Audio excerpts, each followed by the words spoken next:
Good evening, my name is Garrett and welcome to The Last Call. Tonight's final drink is from Smokehead. This is high voltage, coming in at a 58% ABV, no age statement. Now, obviously the first thing every time I say high voltage, Linkin Park's playing in my head. But Smokehead's one of those companies that we don't know where they're sourcing their stuff from, but they're sourcing things and bringing it in and trying to be a label that is more hip for younger people, I guess. Kind of concept to it, trying to be edgy with the skulls. And they are actually doing a lot of interesting things. Again, this is their cask strength version. They also do their introductory single malt at a lower proof, which I do plan on covering as well. And then they also do a rum, a sherry cask, and they just more recently launched their stout cask. And Smokehead, if you're watching this, bring the stout cask to the United States, please. Please. I want that. As of right now, you don't have it here. Not that I know of. At least not that I could find. Nonetheless, as always, we'll be trying it two different ways. First way needs no ice, no water. Second way, we'll add a drop of water. See how it changes up. And I've never had any cask strength Islas until I picked this up. And I'm excited. Obviously, if you look at my backdrop over here to my right, I'm a huge Scotch fan. I love smoky Scotches. And I found this at a really good price and I couldn't pass it up. And I know I can pick up their other ones. The rum and sherry are pretty common. Same thing with their standard single malt. And so I do plan on picking them up as well at some point. Beautiful, beautiful golden brown color going on here. Gorgeous. But let's go for notes. Oh, yeah, buddy. Smoky, earthy, peaty. This smells like Ardbeg. Yeah. Man, I might have to do some comparisons with this with some other Islas. Beautiful, beautiful saltiness. And this beautiful smoke and peatiness. And it's got some heft to it. And it's got a little bit of like an orange zest quality going on. A little bit of those little phenolic, just a little bit in there. But you definitely get that sharp orange zest going on. But definitely smoky, peaty, earthy, and salty. I love the saltiness in there. Oh. All right, let's go for taste.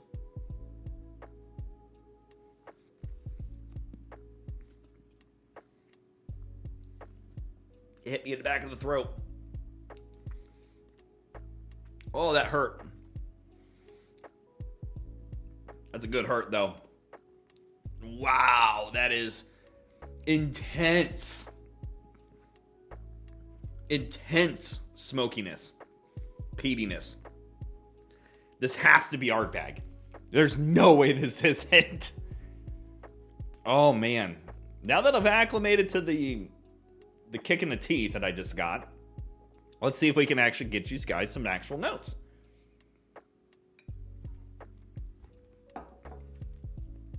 Salty, smoky, peaty, earthy. A little bit of a sweetness in there. Just a little bit of that sweetness in there. Then it kind of kicks up a little bit of that orange zest kind of threading its way through.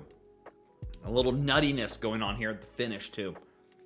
But like salty. Oh.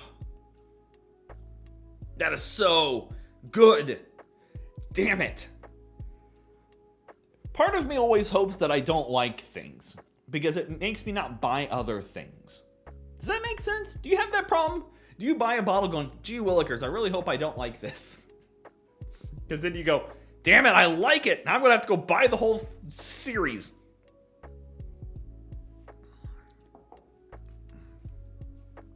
It's got that nuttiness quality. I love that. The saltiness, that little bit of sweet in there, the orange zest, and this big invoking smoky peaty and that little salt on top. It lingers really well. It's got a beautiful ABV on it. It's not really like a strong alcohol on there, but it is definitely, you could tell this is cask strength. damn if that ain't good. Okay. Add a little water. See what changes up.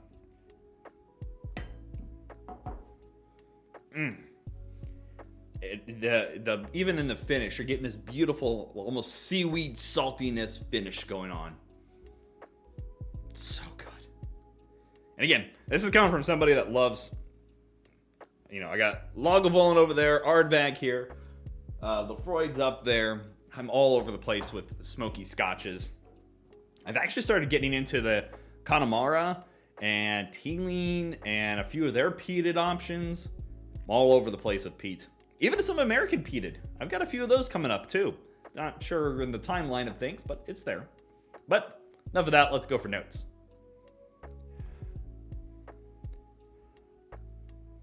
Goes a little sweeter. Almost a little funkier too. Almost like a sherry funkiness going on.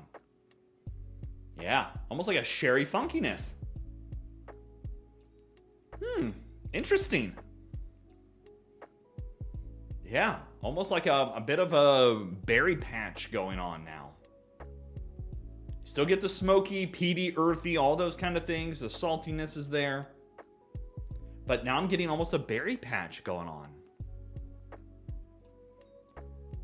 Almost, it makes me feel like there is definitely some sherry influence on this.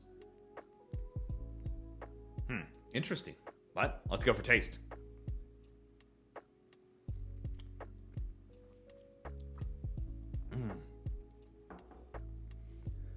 Definitely, I feel like there might be some sherry influence in here. That little bit of water woke up this sweet and orchard fruit notes going on. Again, it's still smoky. It's still peaty. It's still got the saltiness here at the end. That little bit of orange zest is going on in there. That's really nice.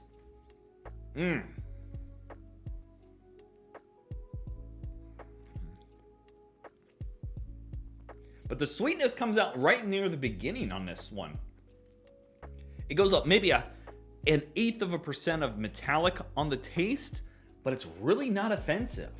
I love the lingering saltiness going on, that peatiness going on. Definitely, I would have to say that the sherry berry note is coming through. Not quite as strong as the nose, but it's still there, and it definitely had an influence on this whole bottle. Curious, so I find that over here now.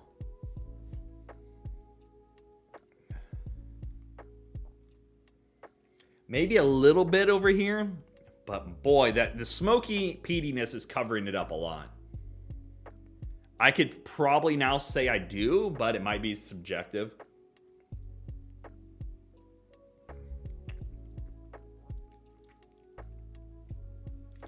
Yeah, I think it's subjective. I don't taste the sherry notes as much over here.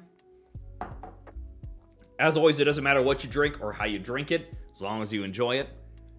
Experience this one both ways because they're both really freaking good.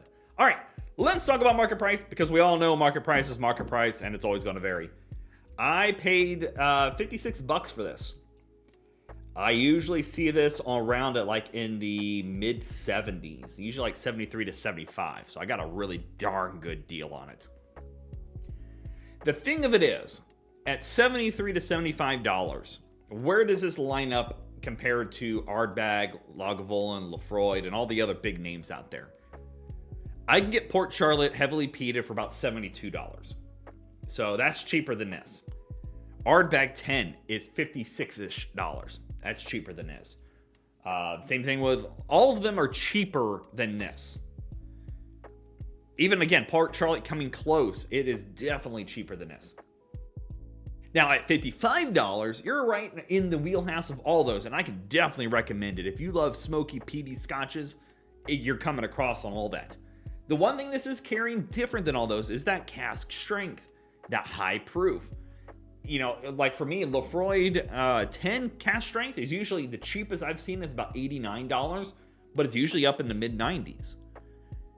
You look at Ardbeg and Corey Vecken and Ugadal, I think are the two that they deem cask strength.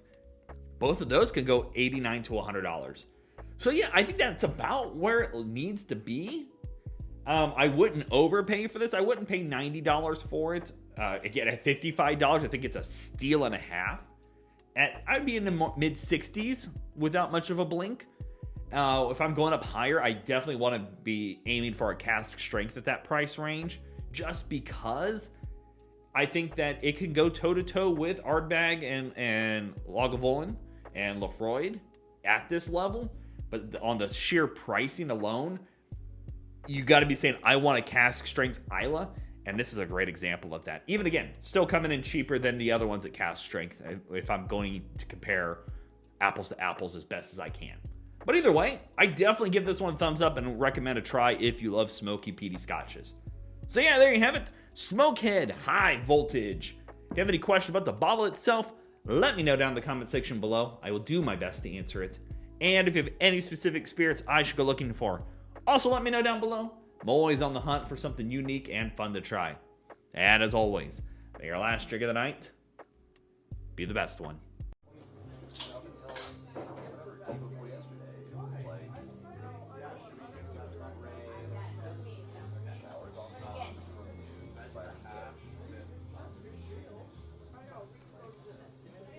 You know, and I really like it might